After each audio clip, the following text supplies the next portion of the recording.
Bom dia a todos, um bom domingo em nome do Senhor Jesus. Como já foi pregado, a tristeza pode durar uma noite, mas a alegria do Senhor sempre vem pela manhã. É um prazer estar com você mais uma vez, mesmo online. Estamos cumprindo o nosso trabalho, fazendo aquilo que precisa ser feito. Eu gostaria, antes de nós pensarmos, refletirmos na palavra de Deus, dar alguns anúncios. Eu sei que muitos estão ainda dormindo, acorda, tu que dormes, né? Mas é bom que você tome ciência das próximas reuniões. Nós estamos aí, parece, finalizando essa quarentena que já foi triplicada, né? Mas domingo próximo já é junho, dia 7 de junho, é o primeiro domingo do mês. Nós vamos ter o nosso encontro online. Eu sei que muitas igrejas estão abrindo as suas portas, já chamando o povo, mas como aqui na cidade de São Paulo,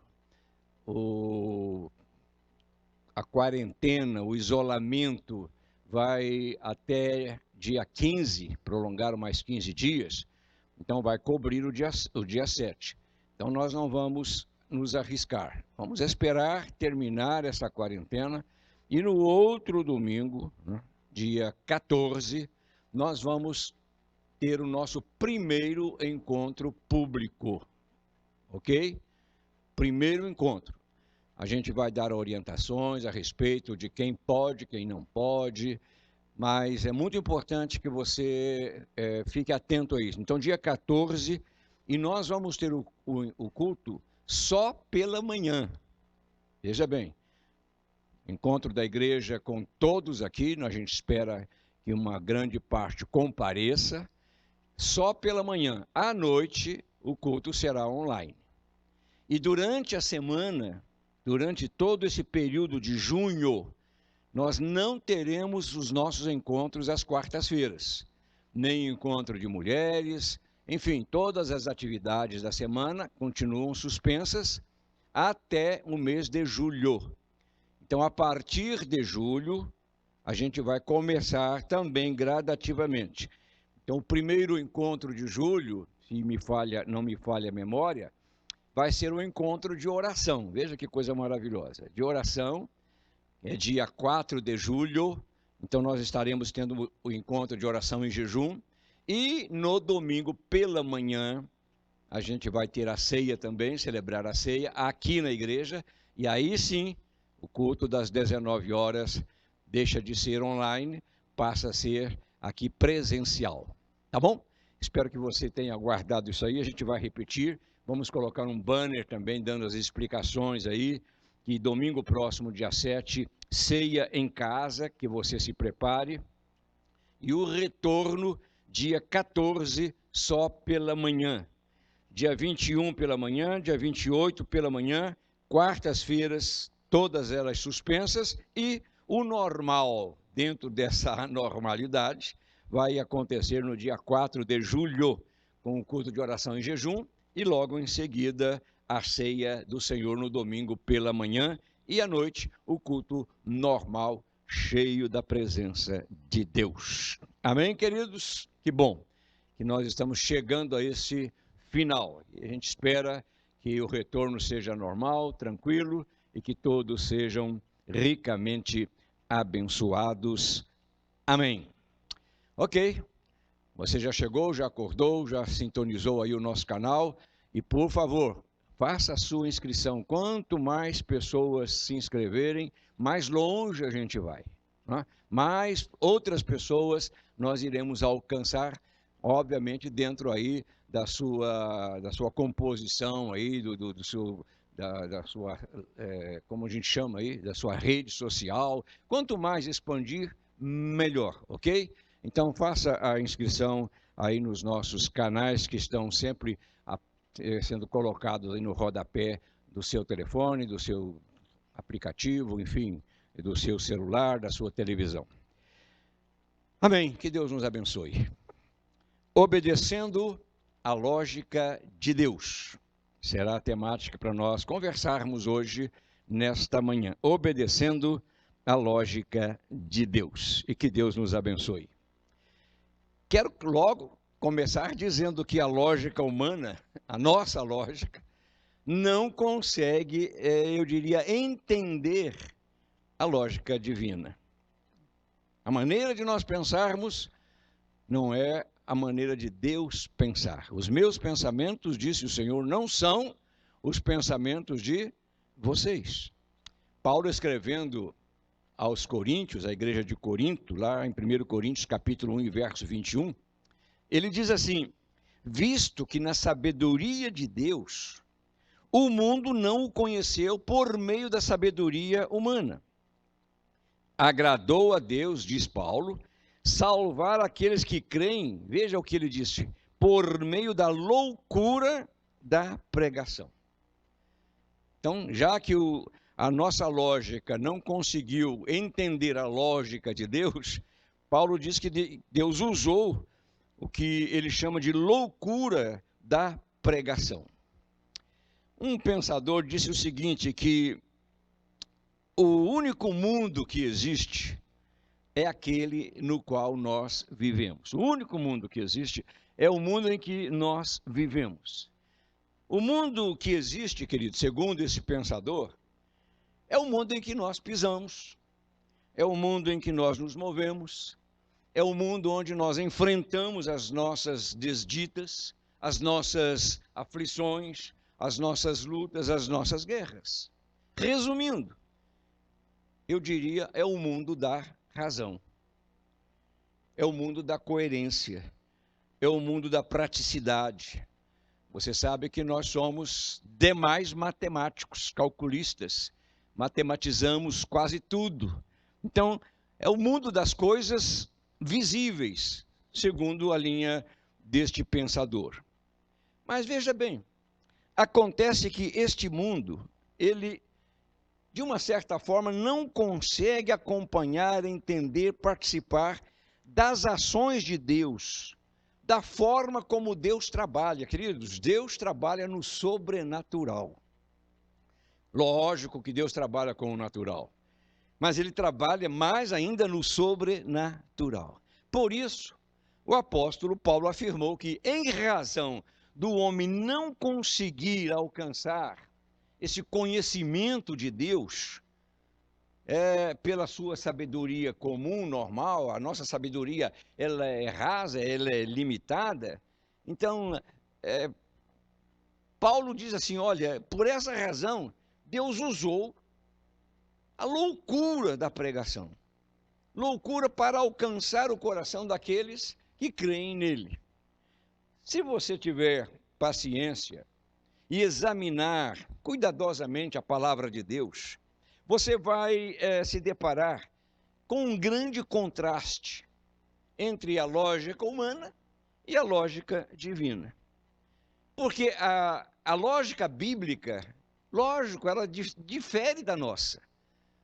Eu perguntaria a você, numa passagem rápida pela palavra de Deus, qual a lógica de um homem andar por sobre as águas? Se você tirar o sobrenatural, qual é a lógica?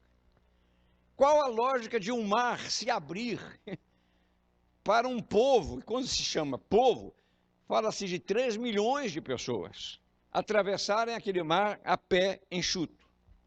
Onde está a lógica de um homem, com uma palavra, dar ordem para que o sol parasse no firmamento, assim como a lua, para que ele pudesse terminar uma batalha? Onde está a lógica disso? Eu me lembro de um médico com quem eu trabalhei anos passados, e ele dizia assim, vocês servem um Deus muito estranho, um Deus que manda matar crianças. Que Deus é este? Quer dizer, a lógica dele não conseguia acompanhar a lógica de Deus, né? Quando você lê uma história no Novo Testamento de um homem chamado Pedro lançando um anzol por ordem do Senhor Jesus ao mar, pescando um peixe, e na boca desse peixe tinha uma moeda, um estáter, e essa moeda era exatamente o valor que eles deviam ao imposto de Roma, você pergunta, onde está a lógica disso? Que loucura, que loucura. Como eu diria e perguntaria a você, onde está a lógica de um homem ser alimentado diariamente, diuturnamente, por aves de rapina? É neste sentido que eu quero conversar com você. É o contraste entre o humano e o divino, né, que nós vamos encontrar na narrativa, na história de uma viúva chamada a viúva de Sarepta. Eu não vou entrar nos detalhes, mas eu vou apenas aplicar aquilo que precisa ser entendido e compreendido por todos nós. Esta mulher tinha todos os motivos para não aceitar a palavra de Elias, que era o profeta. Tinha todos os motivos. A lógica dela era uma lógica correta. Por quê? Primeiramente, era uma mulher que não era, em nossos termos, seguidora. Uma mulher que acreditava em Deus. Não. Se você quiser informação, veja o que diz neste capítulo do livro dos Reis, 1 Reis 17, quando ela responde a Felipe, ela diz assim: juro pelo nome do Senhor, o teu Deus. Ela estava explicando a Elias que ela não possuía nada. Mas ela se reporta a Elias dizendo: eu juro pelo nome do Senhor, o teu Deus, não pelo nome do meu Deus. Porque, na verdade, ela deveria possuir muitos outros deuses. O Deus que ela se referia não era o Deus de Elias, não era. Então é importante observar, na sequência desta história, que ela tinha ali uma situação muito complicada, muito delicada. A esperança desta mulher, queridos, tinha prazo definido, tinha prazo de validade. E esse prazo terminaria, você conhece bem a história, se você é afeito à palavra de Deus, esse prazo terminaria quando ela comesse a sua porção de farinha misturada com um pouco de azeite que possuía em casa. Para ela, era a lógica mais aceitável, mais óbvia, mais natural, mais comum. Humanamente falando, você sabe, humanamente falando, é um pouco difícil para nós dividir com alguém aquilo que está faltando em nossa vida. Você há de convir comigo que isso é uma realidade. Não há lógica nisso. Eu já não tenho, vou dividir com você, o que aconteceu com as virgens, né? Foram convidadas para um casamento, 5 delas não possuíam o azeite suficiente, não se prepararam, e quando soou a trombeta, o noivo está chegando, elas estavam com as suas lâmpadas apagadas. Naquele desespero, ela pede às suas colegas, emprestado, dê para nós um pouco do azeite de vocês. E elas disseram, mas como? Se nós dermos um pouco do azeite para você, nós vamos ficar sem. Vá à cidade e compre. Então, é muito complicado para nós, humanamente falando, dividir aquilo que a gente tem. Por quê? Porque na natureza humana há um sentimento de possessividade muito grande. Há uma força que nos faz, assim, agarrar o que nós pudermos para melhorar as nossas condições. O que tem muito tem receio de perder e ficar pobre. O que tem pouco não tem como dar. Então há um sentimento de possessividade. E esta inclinação, queridos, ela está presente desde o nascimento. Quando um bebê chora, é o grito dizendo, olha, eu quero comida, quero carinho, quero chupeta, quero cobertor, enfim. É uma forma de dizer, eu preciso. E isso acontece com todos nós. Mas é preciso também dizer que esta inclinação não é de toda errada. Nós temos que valorizar aquilo que Deus coloca nas nossas mãos. O que não pode acontecer é o domínio. É a força desta possessividade acabar governando a nossa vida. Aí isso não pode, aí dá errado. Há uma outra parábola de Jesus, que é a chamada parábola do rico e do Lázaro, né, que mostra esta realidade. O Lázaro ali, dependendo das migalhas que caíam da mesa do rico, estava à porta dele, e o rico não se dispunha a ajudar aquele pobre. Depois que os dois morreram, foi que o rico acordou, mas já era tarde. Você sabe que nós, de uma forma geral, nós lutamos, muitas vezes, eu diria lutas desnecessárias, na ânsia de defender direitos, na ânsia de defender ideologias, na ânsia de defender crenças. A gente entra em batalhas que nós não precisaríamos entrar. Me permita fazer aqui um parênteses. Olhe para o cenário político do Brasil. Enquanto os cemitérios estão aí sendo povoados diariamente, os poderes estão discutindo coisas que nada têm a ver com a saúde do povo. Influências, poder, quem manda sou eu. E todos os setores envolvidos, inclusive eu diria até a igreja, né, está vivendo esta polarização. Coisa que não edifica, que não constrói, que não nos leva a nada, a outros valores. Queridos, a lógica do mundo, de certa forma, tem cegado, tem obnubilado a visão, assim como impediu a mulher de Sarepta enxergar uma saída para o seu drama numa situação caótica. Ela não percebia que sua lógica, que era de conservar, né, o azeite e o pouquinho de farinha, ia terminar. Não ia resolver, não atenderia às suas necessidades. Sim, poderia atender naquele dia, naquele momento, mas e o amanhã? Se olharmos para o dia de hoje, a gente vai também se deparar com muitas pessoas, com muitas vidas, em que a esperança de dias melhores está, eu diria, numa contagem regressiva. Deixar-se prender, deixar-se amarrar por coisas secundárias, na expectativa de se manter vivo, né, é algo ilógico, foge da lógica, até mesmo no contexto humano. Foi por isso que Jesus, numa das suas falas, ele disse: olha, gente, quem quiser salvar a sua vida, a perderá. Mas quem perder a vida por minha causa, sim, esse vai encontrá-la. Então, vê se você entende.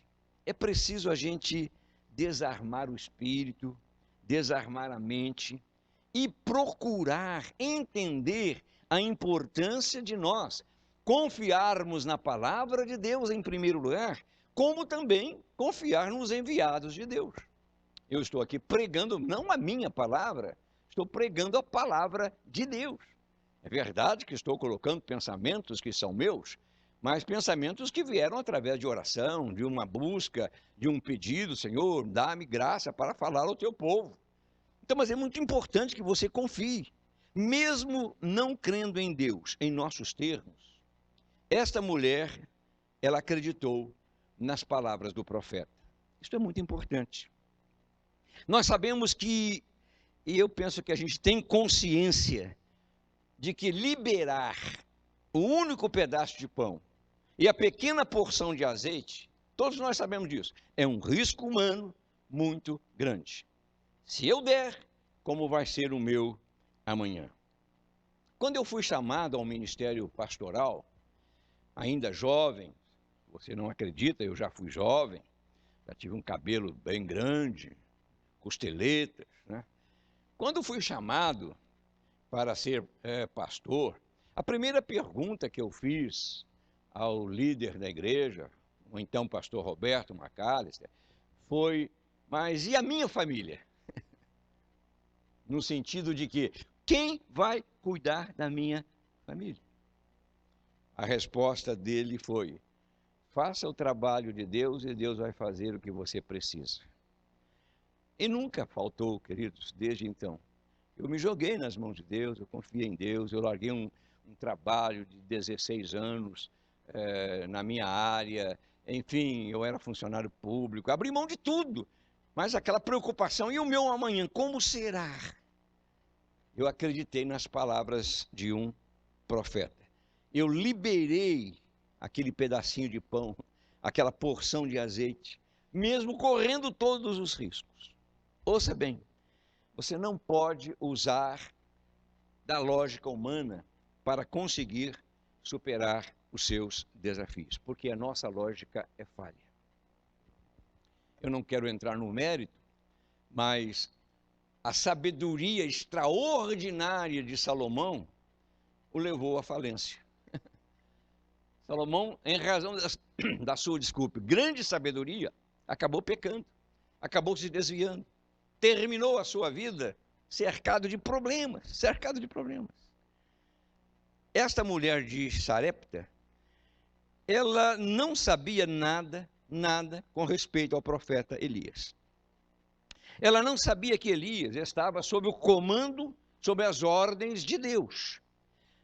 Antes de falar, veja bem, com a mulher, Elias teve um diálogo com Deus.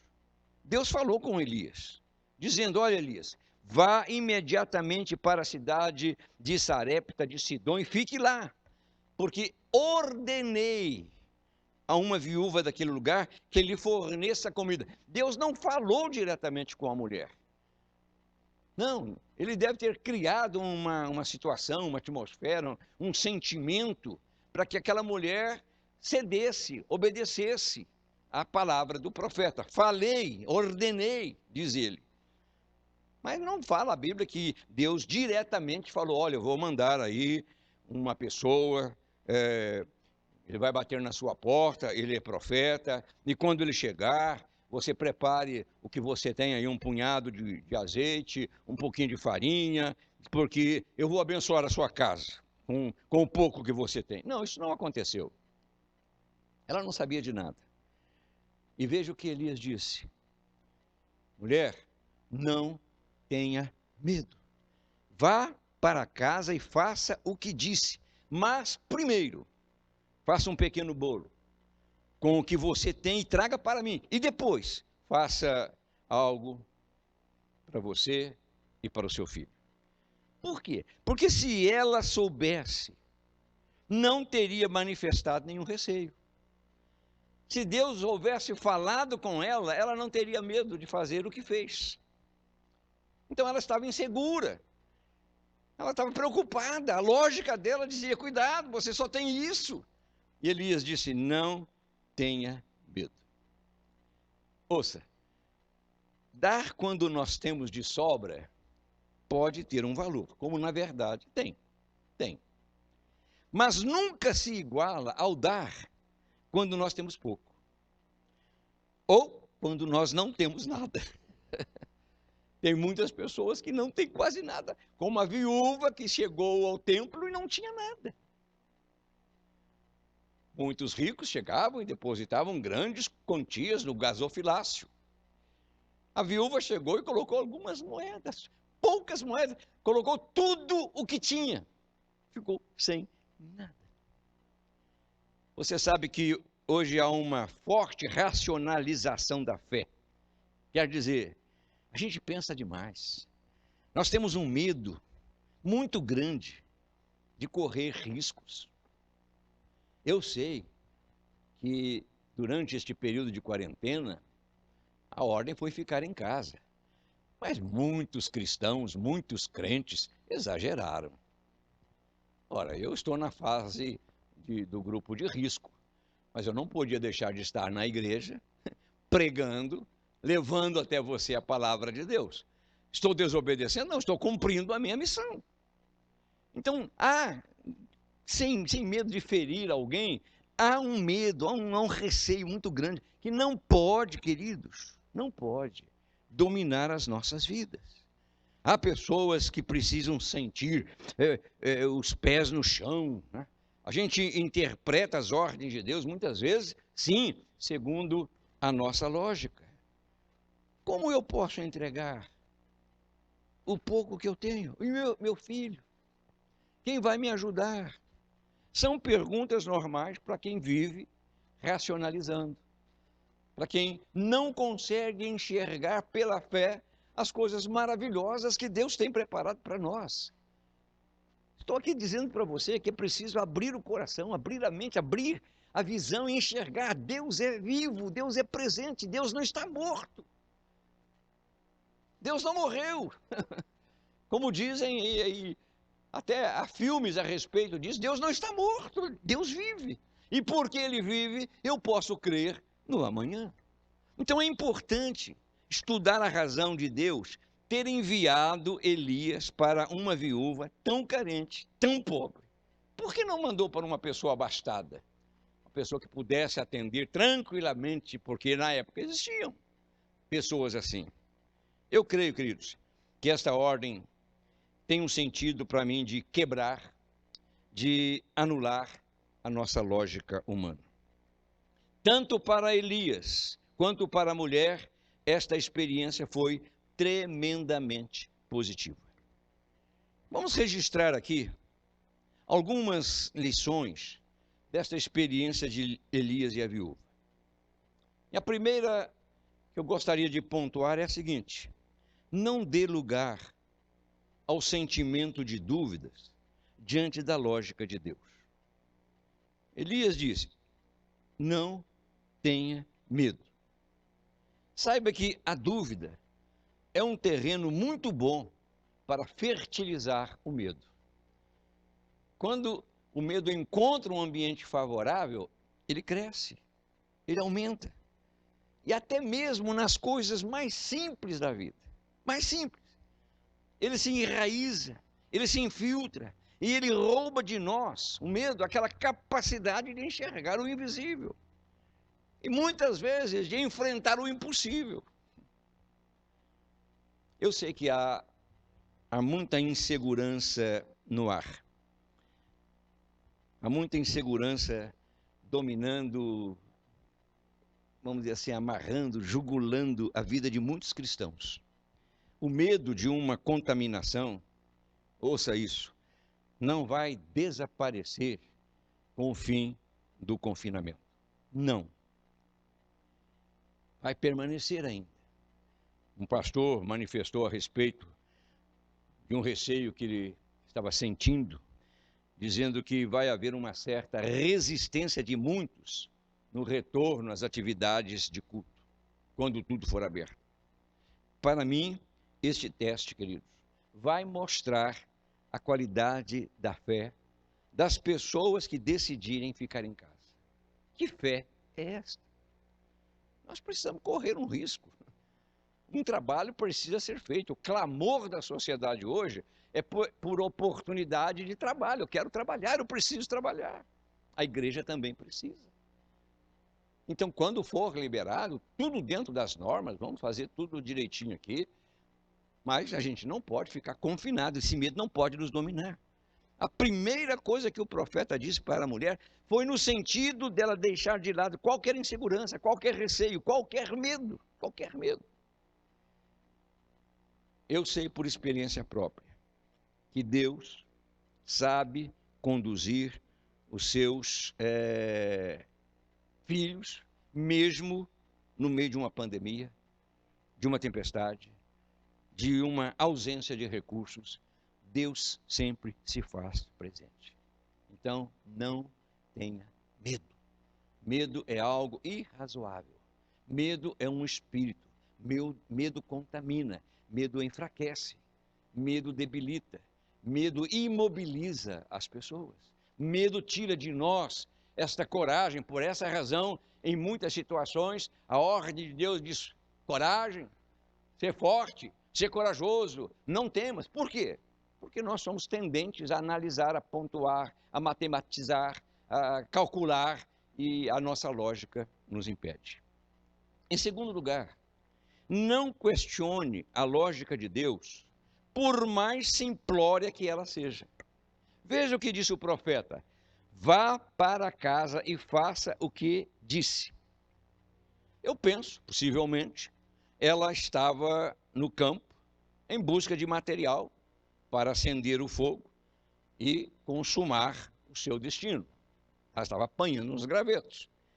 Ela estava ali labutando, trabalhando, tentando, dentro da sua lógica, resolver o seu drama, resolver a sua crise. Mas a ordem foi: vá. O profeta disse: vá. Eu me lembro que escrevi um livro dentro da experiência do general Naamã. 7 passos que podem mudar a sua vida, é o título deste livro. E a primeira ordem que o profeta, na ocasião, deu ao general Naamã foi esta: Eliseu enviou um mensageiro para lhe dizer: vá, vá. Ora, não é fácil ir. Neste momento, a lógica de Naamã prevaleceu. Ele pensou, ele raciocinou, ele ponderou: eu tenho rios melhores na minha terra do que esse rio poluído aí do Jordão. Mas a ordem foi: vá. Não é fácil, queridos, se deslocar quando estamos no fundo de um poço, amarrados, presos, impedidos, até mentalmente, emocionalmente. Não é fácil sair do lugar, tanto físico quanto emocional, quando a crise supera o nosso controle, supera a nossa capacidade, supera a nossa disposição, quando ela vem, desarmoniza tudo na nossa vida. Sim, é fácil se deslocar quando se tem tudo em ordem, quando o sair não afeta a nossa estrutura de vida. Naamã estava leproso e, por conseguinte, ardendo de desejo de ver a sua enfermidade debelada. Ele queria. Ele não tinha condições emocionais de dar um passo em direção ao Jordão. Não tinha. Ele queria que a sua cura acontecesse naquele momento conforme ele desenhou, conforme ele traçou. Eu gostaria, eu imaginei, eu pensava que o profeta chegaria, estenderia suas mãos e tal. Não. A mulher, da mesma forma, não tinha nenhuma esperança de que, veja, voltando para casa, ela iria encontrar a solução do seu problema. Ora, ela sabia que em sua casa não existia nada para suprir, não existia suprimento, não existia nada que pudesse atender ao pedido do profeta de fazer para ele um bolo. E, no entanto, ele disse: vai para a sua casa. Por mais ilógica que fosse a palavra do profeta Eliseu a Naamã, e também a palavra do profeta Elias à mulher, o que estava em pauta, ouça, era a palavra de Deus. Quando Naamã obedeceu, ele foi curado. Quando a mulher obedeceu, algo tremendo aconteceu. Hoje, queridos, o que deve prevalecer em nossas atitudes, em nossas decisões, é a certeza de que nós estamos indo porque Deus assim tem determinado. Não pare, não pare, não se entregue, não diminua o ritmo. Por mais simples que seja a ordem divina, não deixe de se mover, não deixe de avançar, não deixe de ir ao encontro da vida que você tem sonhado, que você tem desejado. O resultado, amados, da obediência da mulher repercutiu não apenas naquele dia, que era um dia de insegurança, de medo, de inquietação, não. Veja o que diz o texto: pois a farinha na vasilha não se acabou, e o azeite na botija não se secou, conforme a palavra do Senhor proferida por Elias. Eu escrevi um livro sobre esse tema, chamado Vasilhas Vazias. Eu escrevi falando sobre a igreja como uma vasilha que precisa estar sempre cheia. Preste atenção, preste atenção. A farinha e o azeite não cessaram, conforme a palavra do Senhor. E eu quero dizer para você, profeticamente, a sua vasilha não vai ficar vazia. A sua botija não vai se secar por falta de azeite. Isso dentro de uma lógica não humana. sem nenhuma alusão a A, B ou C, mas há pessoas que estão confiando mudar de vida através de um ganho numa das loterias que existem aí na cidade. Não é por esse caminho, isso é uma lógica humana e uma lógica errada. É uma lógica errada. Isso mais prejudica quem faz, quem põe a expectativa, a esperança num jogo, do que colocar a esperança em Deus. Parece uma coisa ilógica confiar num Deus que a gente não enxerga, mas Ele está atento. A vasilha não vai ficar vazia, a botija não vai secar. Essa é a graça de Deus, que faz transbordar de graça, de bênçãos espirituais, de bênçãos emocionais, de saúde física. Talvez você esteja enfermo, doente, talvez tenha enfrentado uma situação não do coronavírus, não da Covid, mas uma outra situação. Tem pessoas aí morrendo de muitas outras coisas. Então não pense na sua lógica humana. Ezequias recebeu uma ordem: você vai morrer, não adianta você fazer nada, está sentenciado. No entanto, a palavra de oração que saiu do coração de Elias mudou o coração de Deus. E de Ezequias, desculpe, mudou o coração de Deus. E ele teve mais 15 anos de vida e sucesso em todas as suas empreitadas. Acredite, pode parecer ilógico, mas é a loucura da pregação que faz toda a diferença. É a loucura de abraçar um evangelho, de abraçar uma mensagem, de garantir um espaço eterno que um dia vai acontecer. Parece uma coisa ilógica. Não, tem que enfrentar as lutas, tem que pagar conta, que esse negócio de céu. Sim, tem uma lógica humana para isso. Mas não deixe essa lógica humana prevalecer na sua vida. Acredite no sobrenatural de Deus. Acima de qualquer situação, Deus vai cuidar de você, como cuidou dessa viúva e como cuidou do profeta, que também desfrutou do milagre que ele havia proporcionado. Que Deus ajude você a entender isso. Que Deus trabalhe no seu coração. Que você pense racionalmente, porque nós somos racionais, mas que você não governe a sua vida na força do seu braço. Você acredita que há um Deus que age no sobrenatural, que faz do invisível coisas visíveis para todos nós. Amém, queridos? Que bom que você nos acompanhou nessa manhã. Que bom que a palavra de Deus, eu espero, tenha encontrado eco no seu coração. Vamos orar? Põe a sua mão no coração aí. Pai querido, nós recebemos uma mente. Assim como Salomão recebeu uma sabedoria extraordinária, tu tens dado a cada um de nós também uma porção de sabedoria, de entendimento, de compreensão. E é por essa razão que nós vivemos. E foi, Pai, através desta sabedoria, desta compreensão, que nós abraçamos a missão de seguir ao Senhor Jesus, de sermos o que somos, seguidores do Senhor, crentes em Cristo Jesus. Abençoa todos aqueles que estão participando conosco nesta hora. Estenda as tuas mãos. Opera uma cura, assim como Naamã foi curado quando deixou a sua lógica de lado. Assim como a mulher foi suprida em suas necessidades quando acreditou na palavra do profeta. Faz um milagre, Pai. Como nós cantamos, faz um milagre em mim. Eu oro, eu abençoo a todos estes teus filhos e filhas e o faço em nome de Jesus. Amém e amém. Glória a Deus. Estamos terminando este nosso primeiro encontro dominical. Hoje é o último domingo do mês. À noite, 19 horas, teremos mais uma mensagem online. E lembrando a vocês que domingo próximo já é julho, dia 7 de julho, e nós vamos estar online celebrando a ceia. Então prepare o seu coração, a sua mesa, a sua família, para que juntos nós possamos trabalhar no próximo domingo. E as informações serão dadas nos próximos encontros. Um bom dia para você, um bom domingo, até logo mais à noite, e que Deus abençoe a todos, rica e abundantemente. Amém.